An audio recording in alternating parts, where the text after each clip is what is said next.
Hi there, welcome to Victim to Victor, the podcast dedicated to empowering abuse survivors and inspiring healing, hope, and positive change. I'm Verma, a published author, and in every episode, I'll sit down with a guest and embark on an insightful conversation about trauma, as well as practical strategies to start the healing process. So let's get started. I hope you enjoy the show.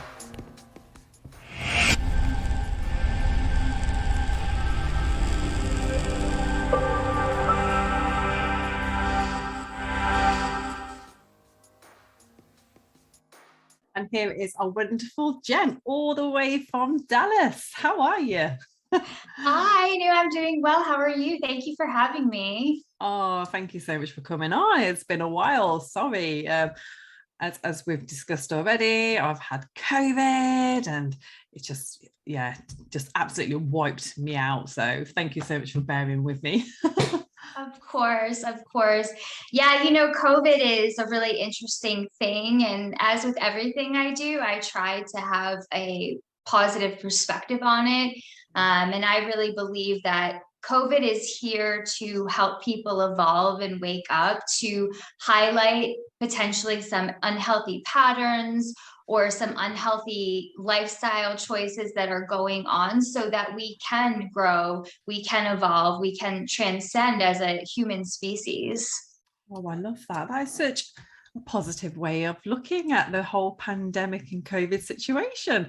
Because again, you've got the people who have obviously just believed everything that they've read or saw on the media, and then you've got the others who haven't believed anything and they're totally against the vaccines, saying it's going to kill us all.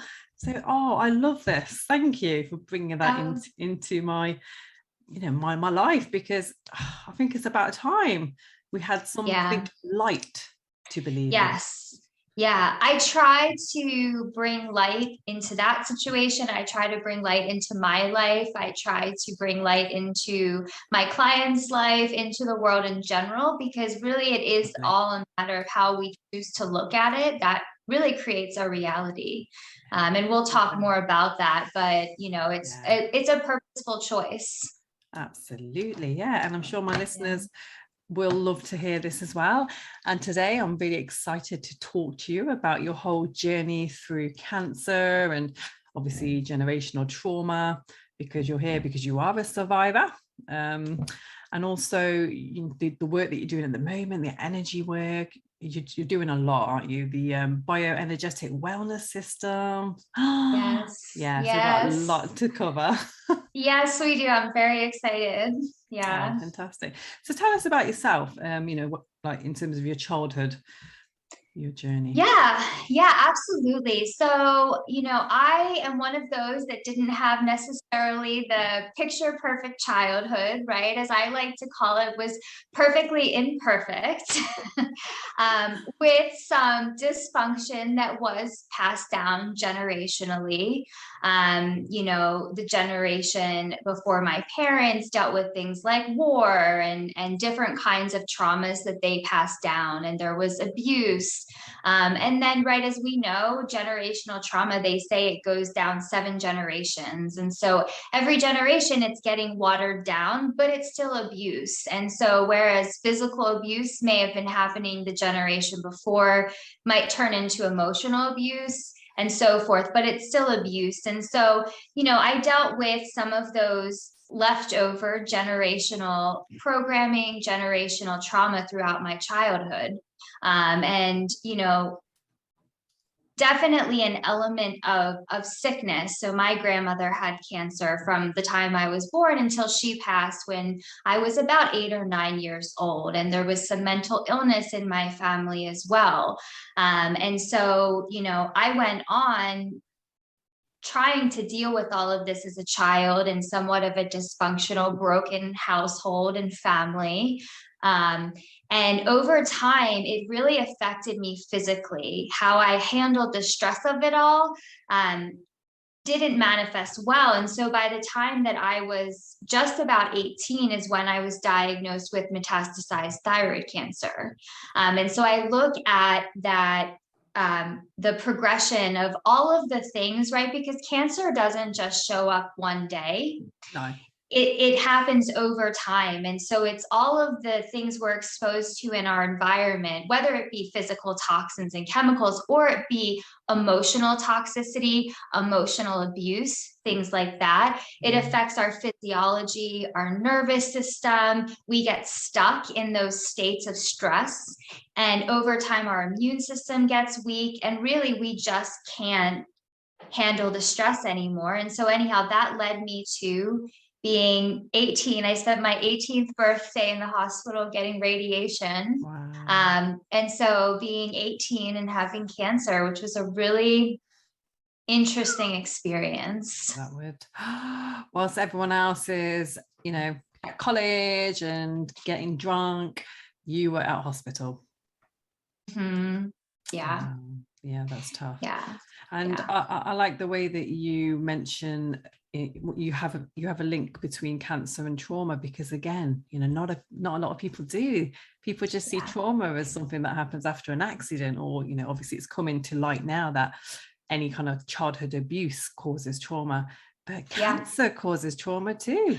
Yes, the cancer experience is so traumatic. And it's shocking to me that more people don't make that connection, because here you are, all of a sudden you've been given this diagnosis that you may potentially die. You have this life-threatening illness. Most people have to undergo physical procedures. You have to take medications, chemotherapy, radiation. Literally, your body is almost no longer your own. You have people poking you and prodding you and cutting you open and putting chemicals inside of you. And all of the while this is happening, you're dealing with the trauma of, am I going to die, right? The fear, am I going to die? You're having to deal with what that does to your friends and family around you, because it's hard for them, right, to stand by, to see what you're going through, to feel helpless. So you're inflicting these on people that you love. And then on top of it, there's the people around you who really can't step up to the plate when you need them, that it's too much. And having been 18 with cancer, right, it's a big ask for an 18-year-old friend to step up and help support you through that. So you develop this really different relationship with your body. Sometimes it almost becomes an enemy of yours, right? It's something your body is almost trying to kill you in a way, it feels like, or it's self-destructing. So it's just a very, very traumatic experience. And then if you make it through treatment and you make it through everything you need to do, and then, okay, you're out of it, you're left with, what do I do now, right? How do I go back to living life as this very different person? Because inevitably you are not the same person you were when you started the cancer journey, right? And so you're not the same person, you interact with your life differently. So it's a very, very traumatic experience. It is. Oh boy, absolutely. So you talk a lot about, your personality types, which is type A and type C. And again, and I love that. I love the fact that you've really gone deep into, how the trauma manifested within you. So it'd be great to kind of learn more about that. So, what happened with the cancer? You obviously healed the cancer, right? You got rid of it. Yeah, so I did go the traditional route, and I had surgery and I had radiation. And then what happens is, you've all along had the doctors giving you this plan. This is what we're going to do. That's what we're going to do. And then you're just done with it. And you go, okay. And you have what I call sitting duck syndrome, which is a fear of getting sick again, which means you're not really living, right? Because you're living in fear. And you have to figure out, okay, this is my belief that there's those deeper reasons. And I wanted to delve in. I wanted to know why, right? Why did this happen to me? Why did I get cancer? So as I started to do research over the years, there's these very typical patterns that you see connected to certain things. And with cancer, it's a suppression of emotions. So the energy of the emotions from whatever has happened in your life you literally are not able to express them. And as somebody who had thyroid cancer, which is located in the throat, which is the seat of our expression, Yeah. I very much was not able to express myself, my emotions, my feelings. It was very shut down. Okay. And I'm going to just read this about the type C personality. So this was a study done by Dr. Lydia Temoshok that showed that cancer patients who kept emotions such as anger under the surface, remaining ignorant of their existence, had slower recovery rates. Another trait common to these patients was self-denial, stemming from an unawareness of their own basic emotional needs. The immune systems were stronger and tumors smaller for those in touch with their emotions. So that's really where this, what they call type C, cancer-prone personality, comes from, where you are just completely emotionally shut down. And a lot of times we swallow our emotions back down.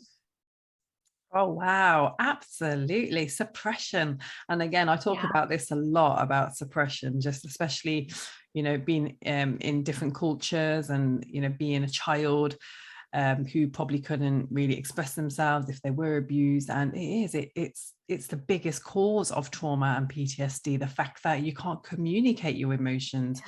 And again, you obviously, as an energy worker, about the chakras and the blockages. And I remember, when I first went to get some Reiki done, all of my chakras were blocked.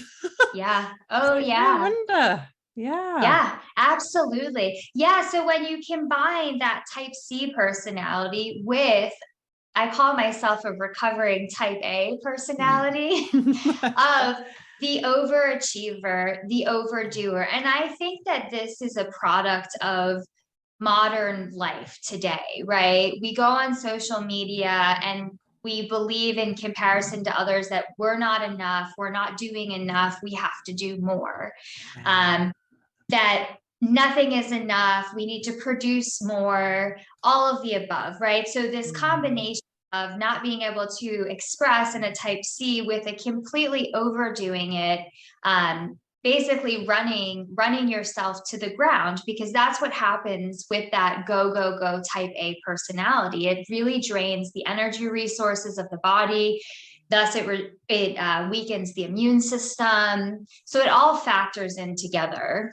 It does. And there's a big link with that when it comes to trauma, because I know that, it was a big link for me, because I was running away from my emotions just by putting myself in work and just overworking and burning myself in other ways and just over traveling. And it's all very type A orientated, right?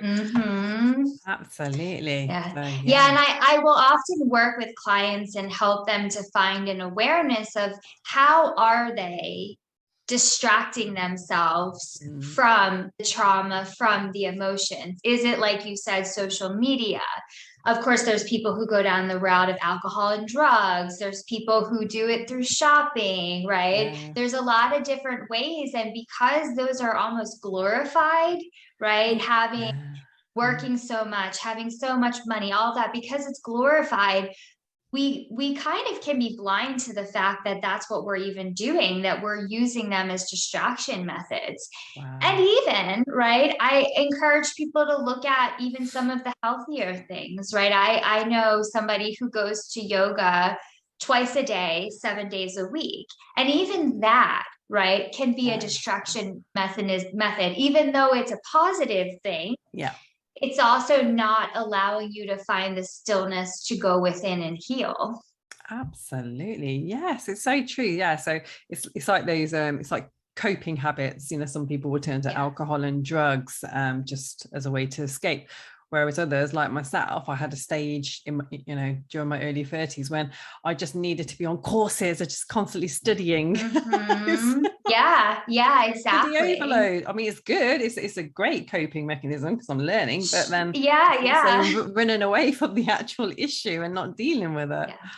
And that ties into that deeper, right? In childhood, how we learn our value system and what our value is. And a lot of people, and I'm one of those, my value was taught to me as being production based, right? Not just in being me, but in what I produce, what I do, how good are my grades, what kind of college do you get into, what kind of job do you get, what kind of, right? All of the things very doing production based. And that wires us to not even sometimes know how to slow down. Yeah, absolutely.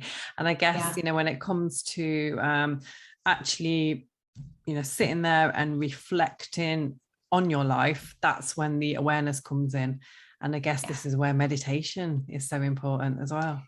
Oh yes, I am a avid learner, and I love to read modern things on neuroscience and, you know, technology. I love to read ancient texts, and so many of them all have that common thread, which is meditation.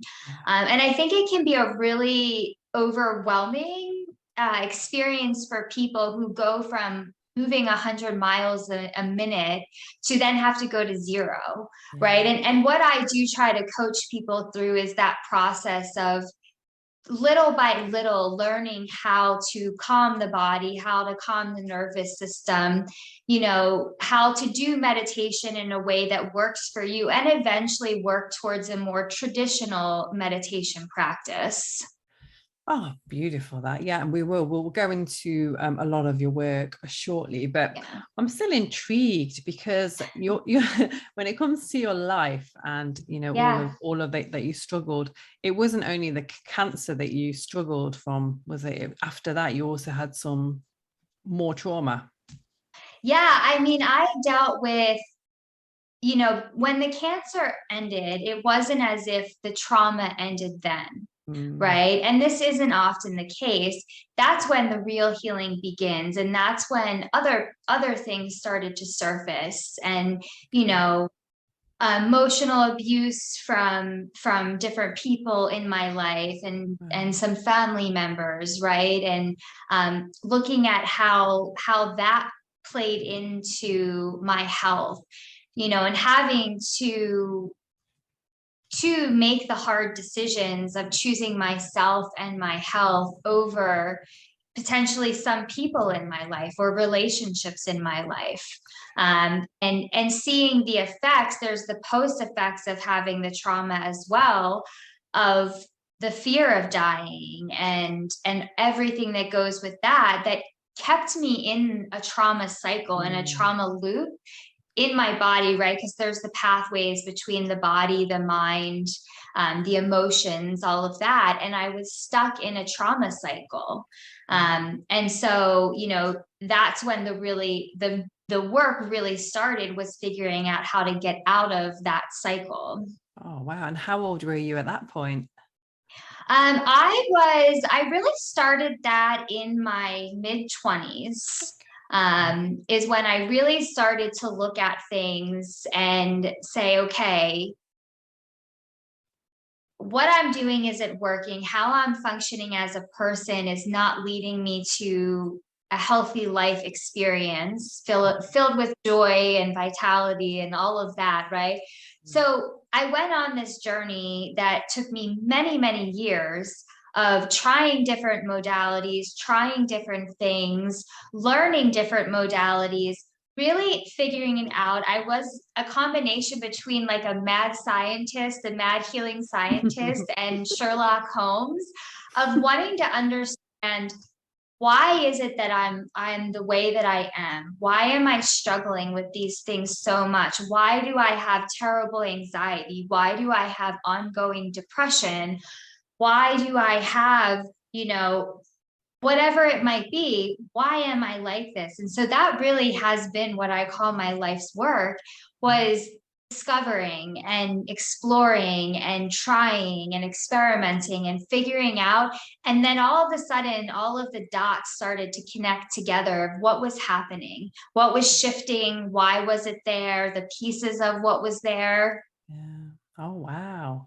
I love that, because again, it's such an awakening. And And I know probably the same with you, but you know, it's like you uncover one layer and that's traumatic in itself because you're just releasing so much, and then suddenly about a couple of years later another layer gets released. Yes. But I mean, it is like, for me it was so traumatizing, but then it was also so liberating as well. So at the same time.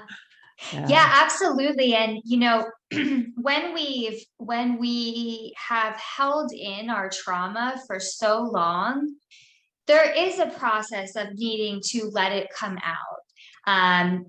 You know, where we want to make sure that we're supported in doing it is so that we don't get re-traumatized in letting go of our trauma, right? Yeah.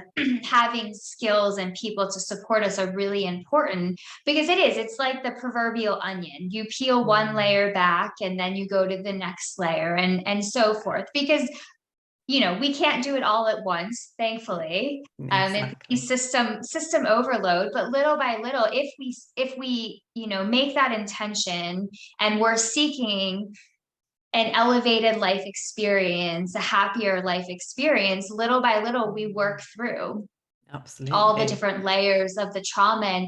And, you know, and it weaves into the fabric of our being in so many different ways. As I mentioned before, our physical body, the tissues, our organs, our nervous system, our belief system, and our mind, our mental habits, the way that we speak, right? It weaves into so many aspects of our being. Wow, yeah. And I love the fact that you've tried a lot of modalities out there, because it'd be great to understand you know, what you felt was the most effective strategy for you. So what I really, and yes, I if somebody told me that this could help me, I was like, okay, I will try anything and everything, right? What did I have to lose? Exactly. Except maybe some trauma, some cancer causing things, etc. So that's really what brought me to my practice and how I work with people, because what I started to realize is, and effectively what I had been doing as I was healing myself, is I was really reprogramming. You know, it's very easy to get stuck in the why and the story of what happened, right? And we can get stuck in it, and it can replay in our mind in a mental loop, and the emotions that we experience. And we actually can have something called emotional addiction down to our cells. Our cells start craving certain emotions. So we can get stuck in the story of what happened to us, even if we're not consciously aware of it. Our body can be stuck in it. Our mind can be stuck in it. So in effect, what I had been doing all along the way was reprogramming the different pathways in my body, in my mind, in my emotions, and that connected all of those together to move me out of the trauma, to move me out of the trauma story. Because it's very hard for us, and I get this because I was there for a long time, to know that I will never know why, and there will never be an answer or a justification or an explanation, and I simply have to walk the other way. Wow, that is amazing. And so what happened then? How did you start your own healing practice? Yeah, so little by little, as I was healing myself, I trained in different modalities. And the first one, as you had mentioned, was Reiki. And I went on to be a Reiki master. I actually was part of a team that set up doing Reiki in a hospital for cancer patients. And so it was an amazing initiative to be part of. But little by little, I trained in all different modalities because, you know, as I feel like I'm driving it home, when we want to transform and we want to move out of a state of trauma and into a state of wellness, we have to look at it holistically, right? Along the way, I started just working on my physical body, which was very helpful, but it only got me 30% there. And then I started doing things with my mind, and that got me that much further, right? And then I started doing other things and other things. But when we take this holistic view, right, and we approach all these different angles together collectively, that's when you really start to see some shifting with the transformation that you're undergoing, kind of expediting it, so to speak. Oh, okay. And you're Mhm. also into like horse therapy, because you see horses as being real healing. They're just Yeah. fantastic mammals, aren't they, for healing? So Yeah, so all animals are oh, healing, right? I believe I say that my your dog is dog. yeah, Yeah. my undercover emotional support dog. He really is, right? Animals are so amazing and so pure, but horses, and this we'll talk about it in a bit, goes to heart math, which is one of the techniques I use with clients, but horses are naturally in what's called a perfect state of coherence. And coherence is when all of the systems of our body, our respiratory system, our blood pressure, our nervous system, all the systems are working cohesively. Mm. And we generally experience this as a state of calm and balance, right? That is horses' innate state, is being in that state of coherence. And so when you work with horses in a certain way, and I've done retreats where we've done equine or horse therapy, and it's really Wow. incredible. Yeah. Horses will shift you into a state of coherence. And so when I was growing up, I used to ride horses. What I didn't realize about why I loved them so much and I loved being near horses was because in all of the craziness, they were putting me into a state of coherence, Okay. right? Putting my body back into that state of balance. Wow. Yeah. Yes, yes. And I hear so much about it now. We have like a trauma center here in the UK. And again, they have horses for that reason. Yeah. Yeah, Yeah. it's They're special. magical, powerful beings. Oh, that is amazing. So yeah, Yeah. anyone who's got a pet or loves horse riding, just keep at it, sisters and brothers. Yes.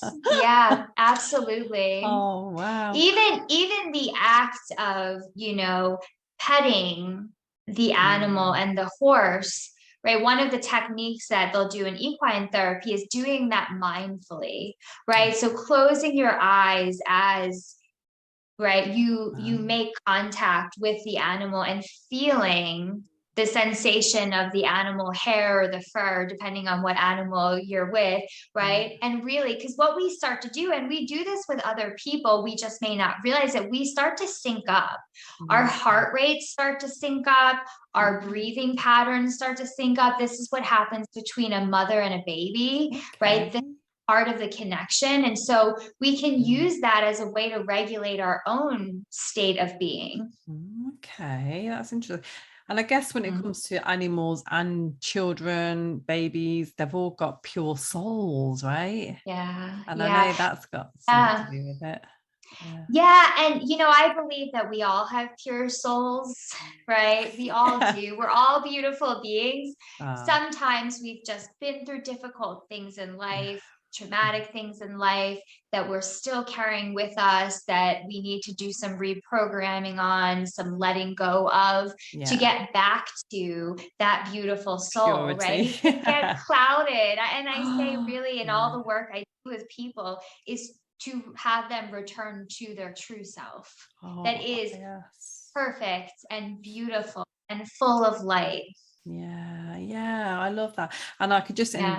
envision it as well. It's like, we're all born with this amazing beaming soul, and then as life goes on, it probably loses its light a little bit, gets a bit shaded, and then, Yeah. and then you realize, oh, I've got some stuff to deal with. And then it's about trying to Yeah.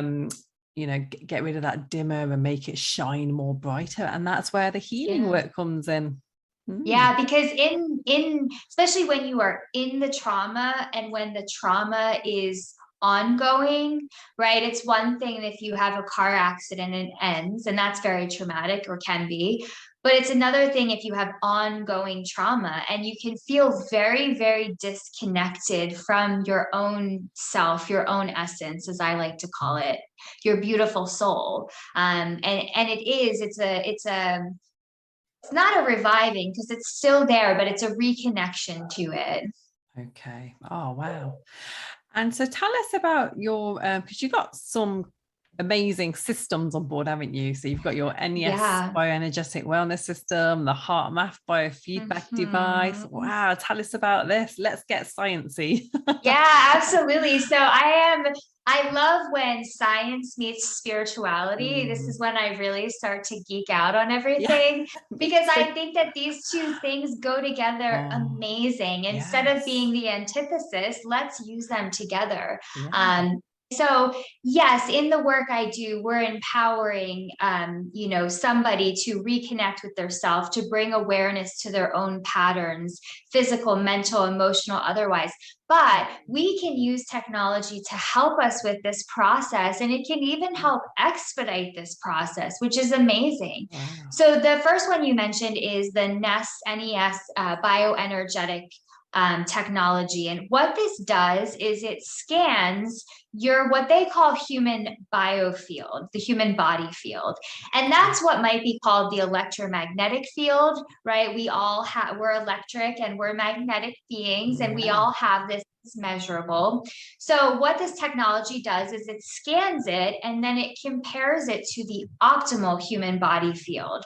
And it's a matching algorithm to determine where your body field is not functioning, right, properly, where it's not Mm. functioning optimally. And this is looking at our energetic system of the body. So it'll show us everything from, are you getting enough energy from the major sources like the sun, food, water, movement, right? All of that. It'll show us, are there blockages in the pathway? Because energy follows a pathway through the body. And for those of you that are familiar with traditional Chinese medicine and the acupuncture meridians, right? There's that pathway that energy flows. And this technology actually has proven that those pathways and expanded upon them.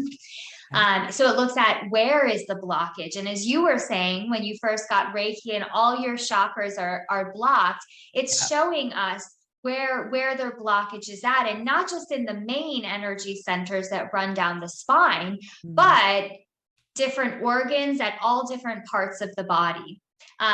It also looks at the power. Do we have the power to move energy through the body? Where may we not have that power? Because again, it's not just if there's energy and if it's flowing, but it needs power to go. And then it looks at also traumas that are still vibrating in our field, right? Because when we experience trauma and it hasn't been processed, it lives within us. It lives in our fascia, our connective tissue. It lives, in our mind. It lives within our being. And so this is able to see traumas that are still operating in the field. So it's looking at how all of that is connected and some of the deeper patterns. So, for example, when I first started working with this technology, of course, I always am the guinea pig first. And what showed up on a scan was there was a blockage with my pancreas. So that meant my pancreas wasn't getting enough energy like it was supposed to. The pancreas, if you look in traditional Chinese medicine, is connected to how you manage your life. Are you doing too much? Are you not allowing for balance and for what they say, sweetness in your life, right? And as a recovering type A, that's very much something that I struggle with. But until that point, I couldn't see it. I really wasn't able to see that pattern. So what this does is it gives us a lot of really wonderful information as to where do we need to focus on, what is being affected in our body, residual patterns, residual trauma.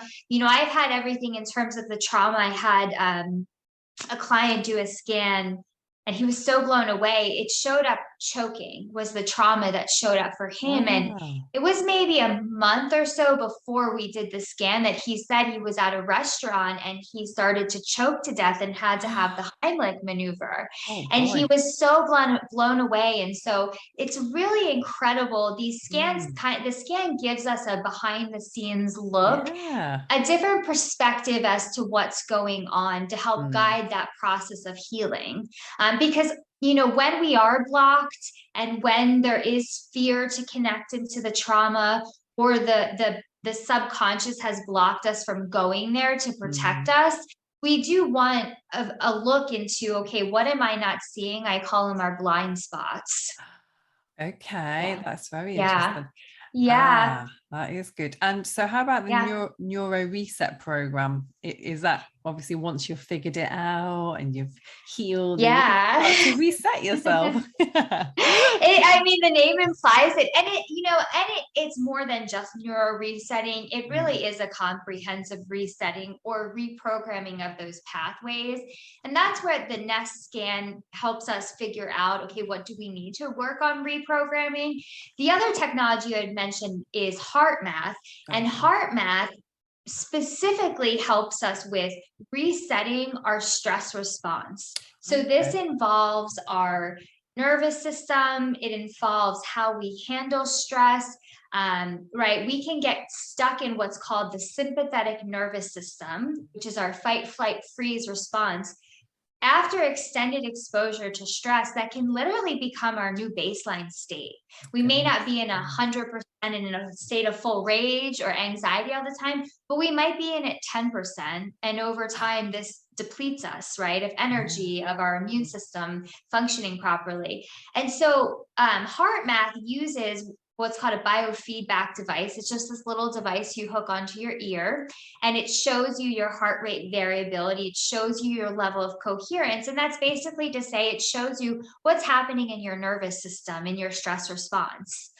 Because a lot of times, especially people who have dealt with trauma, they become very disconnected to what's happening in their body.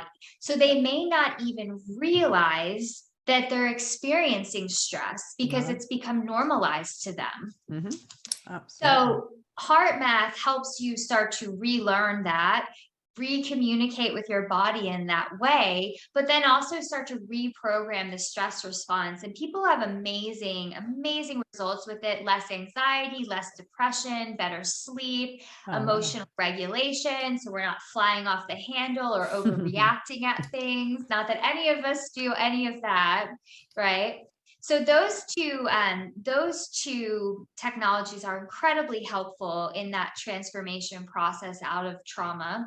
And then I use a whole bunch of techniques, whether it is other neuroscience-based techniques, whether it's yogic techniques, breath techniques with what is called pranayama, the yogic art of breath, all different kinds of techniques to help people start to reprogram their body, reprogram their mind. One of the things I do that I do want to mention, because this is a really important part of trauma, I work with subconscious reprogramming. And so our subconscious has such a role to play with our trauma. And so we get the majority of our subconscious beliefs up to age 7. So from the 3rd trimester of pregnancy, when we are still in vitro, up to age 7, we get the most of our programming then subconsciously. And these are things like, how do I look at myself? How do I view the world? How do I view other people? It's as if you have a new laptop and you need to install it with programs, right? Yeah. They estimate that about 70% of our programming is limiting, negative, right? Holding us back. And if we've experienced trauma in childhood, it's very ingrained in how we live life. And 95% of our decisions, our actions, our responses come from the subconscious mind, not the conscious mind, right? So this subconscious reprogramming is so important. And if after 7, you experience a traumatic event, a highly emotionally charged event, that can imprint new subconscious beliefs, like myself. And, the belief after cancer that I couldn't trust my body to be strong. I really didn't. I had a fear. I couldn't trust it. And yes, I knew it consciously, but it was much deeper than that.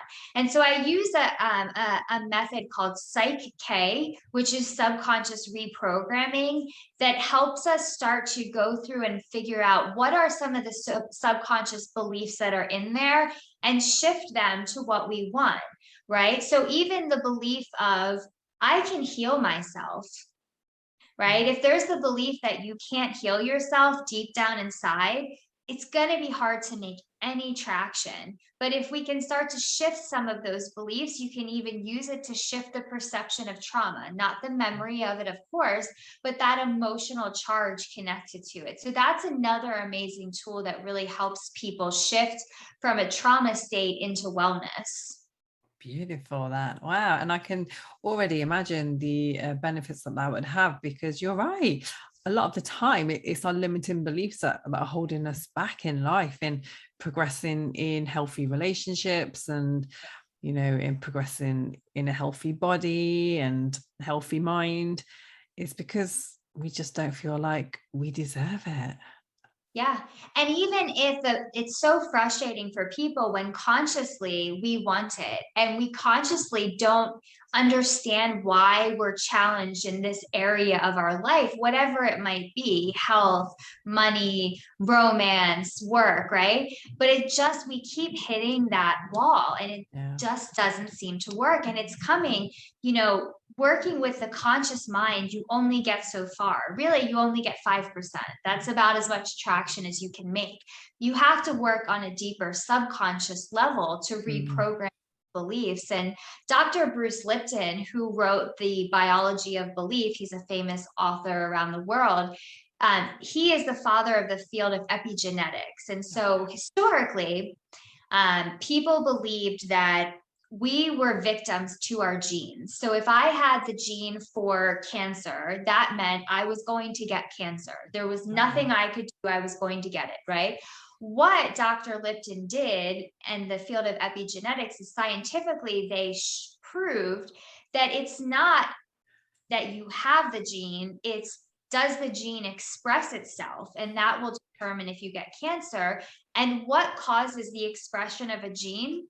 Subconscious beliefs and your lifestyle are two of the biggest factors. So if you subconsciously believe you're going to get cancer because, let's say, your grandmother had cancer, then you potentially will, right? That's what controls it. And what's amazing about that, this information allows us to take the reins, to empower us to realize that we really are in control of creating our health, of creating our reality, of creating the life that we want. Absolutely. So it's not only nutrition, a lot of it is a mindset, and it's a self-talk and, you know, our beliefs about ourselves, which is why, you know, I always say when it comes to belief work and value work, it's so important during anyone's healing. Yeah, absolutely. And, that's one of the big things when I work with cancer survivors is helping them shift into a wellness mindset. Because that you are right. I mean, that is at the core of so much of how we move through life. And it can completely make the difference of one outcome versus the other outcome in life. Yeah, absolutely. And it'd be great, now that we're obviously talking more about the cancer, you've got a program that you're writing. Yes. Yes. Yeah, I'm almost done actually, which Wow. is amazing. I'm actually in beta test mode as we speak, which is for cancer survivors. So it's a 10-week program that helps move cancer survivors into a place of wellness. And it's a reprogramming, really. Wow. So we look at things like reprogramming your relationship with your body, reprogramming your environment. It's reprogramming the mind for a wellness mindset, reprogramming your stress response and your nervous system. And I pull in all the amazing technology that I use, which I can do from anywhere. So I do this virtually with people as well as in person if they're local. But it really is, what I found on my journey to heal from cancer was that I was working so hard, doing so many things. And it was as if I just needed to be reprogrammed on that deeper level. Wow. And that's where I got stuck. And so what this program is to reprogram, help Just people just that, to reprogram into a healthier way of operating, a healthier Lovely. relationship with their body, with their mind. Oh, It's really wow. transformational. That is. So will that be done on a one-to-one basis? Yeah, so it'll be one-to-one. So I meet with people every other week throughout the program. We hop on Zoom. And then in between, there's modules that they complete online that have reading assignments and journaling assignments, and all of the above. And it really moves them through this beautiful transformation process. And of course, having been, having had a cancer journey, I share my own tips. I'm 19 years cancer free at this Ooh, point. So a excellent. lot of tips and wisdom as to how I created longevity. And, at Wow. one point in the program, I talk about how it was as if one day, you don't realize your hair has gotten so long and you need a haircut, but it was as if one day that energy of cancer, whatever that meant to me, was gone. I was no Right. longer the cancer survivor, the cancer patient. I was no Yeah. longer, and it was as if it had literally just gone. Wow. Yeah, so I love to do that because I want to inspire people. I want to give them Mm. hope that they can see that it is very possible to Mm. move into a state of wellness, and that there's some really amazing tools and technology to help us and somebody Mm. to guide them. Because I think another really challenging part after trauma is, how do you move about the journey to wellness? Where do you even begin Yeah. at doing it on your own? And I know Mm. that I spent a lot more time and a lot more money and resources and energy than I needed to, because I didn't have somebody guiding me. Yeah. And that's really what I serve to do, is to help guide people through their process. Oh, that's beautiful. And I was going to ask, what have you got planned for the future? But I suppose this is going to keep you busy now. Yes, for right now, this is what's on the This is docket, it. but there's Mm. always, now the next thing I'm going to work on planning is retreats for this year. So I've done retreats Nice. past, Yeah. but retreats for probably later in 2022, Mm. where people can come and with like-minded people. And Yeah. when like-minded people get together and they're there for a common goal of healing and elevation, it just literally brings everybody up, Yeah. and do some amazing work, potentially with horses again, energy work, different reprogramming work, just a reset. So they're really amazing experiences. Oh, wow. That sounds exciting. Yeah. Yeah, Fantastic. I love a good retreat. I know, me too. So, Yeah. yeah. So, where can my listeners find you? Absolutely. So my website is www.warriorheartwisdom.com. And my Instagram is Jenn, Jenn Miller, Warrior Heart. So Jenn Miller, Warrior Heart is my Instagram.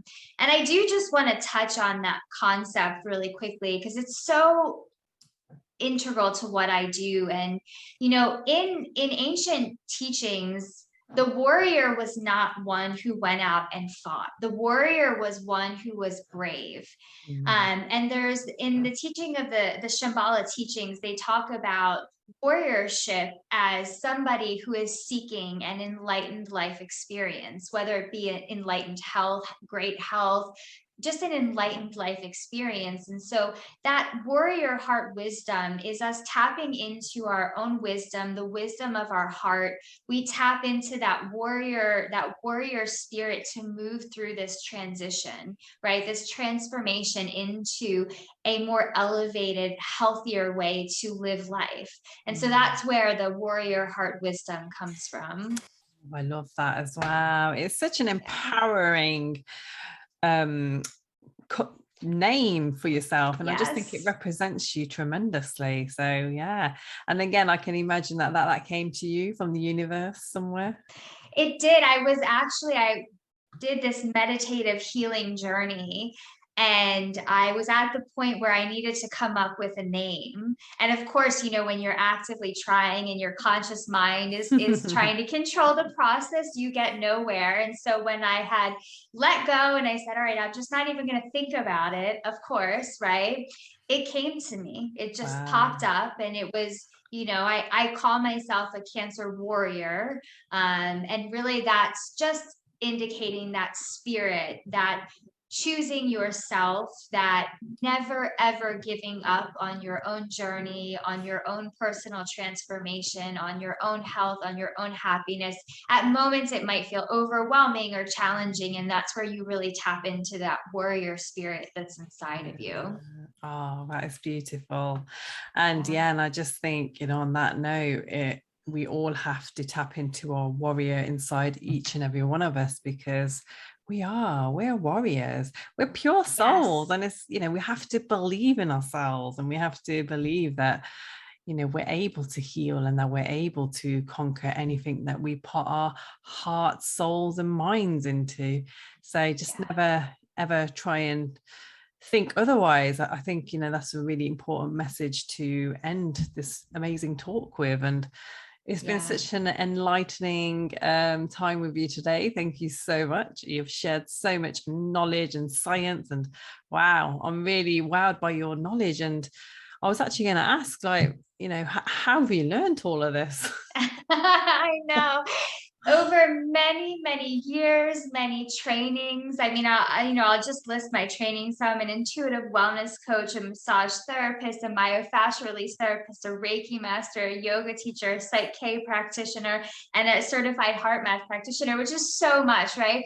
But it's just this burning desire inside of me to understand how it all fits together, and how to be able to shift it so that you can have this amazing life experience. Because I don't know about you, but that's what I believe life is supposed to be. Not rainbows and sunshine every day, but as I like to say it, and having lived in Costa Rica for a few years, it's learning to surf. Right? So that you're not getting tossed around by the waves of life and feeling like life is happening to you. You feel empowered to know how to get back up on your surfboard, what waves to catch, when to paddle out, right? And then life becomes this beautiful experience, even when you get knocked off your board and have to get back up. So you have these tools to really understand that and move through it in an empowered way. Yeah, absolutely. And again, it's all about believing in yourself, brothers and sisters. Yes. Wow. And again, thank you so much. It's been such an honor having you on, and I wish you all the best on your amazing adventures you've got coming up this year. And what I'll do is I'll add all of the links to your socials and your website, so that my listeners can get hold of you. And if anyone fancies a nice retreat later on in the year, then that's up for grabs as well, isn't it? Absolutely. I encourage people. I'm here to serve, to be a resource. So please do reach out, shoot me a message, shoot me an email. Absolutely. That's perfect. Thank you. So listeners, we hope you enjoyed this show. And again, please do get in touch with myself and or Jen if you do have any questions about anything that we've covered, because we have covered a lot. And for some of you, it's probably a bit overwhelming, of which we understand. But again, please do get in touch with Jen, because I'm sure she'll be happy to explain more about the science behind. Absolutely. Oh, that's amazing. So I shall see you all in the next episode, and in the meantime, keep fighting. Remember, you're all warriors. Stay blessed. We love you.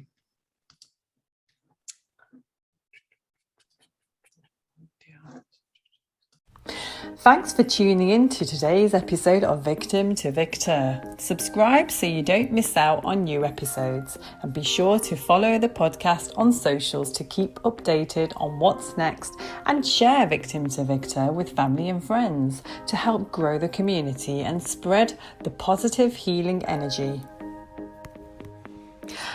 You may also wish to join me on the path to self-discovery and sign up to my 12-week self-empowerment plan, which will be linked below.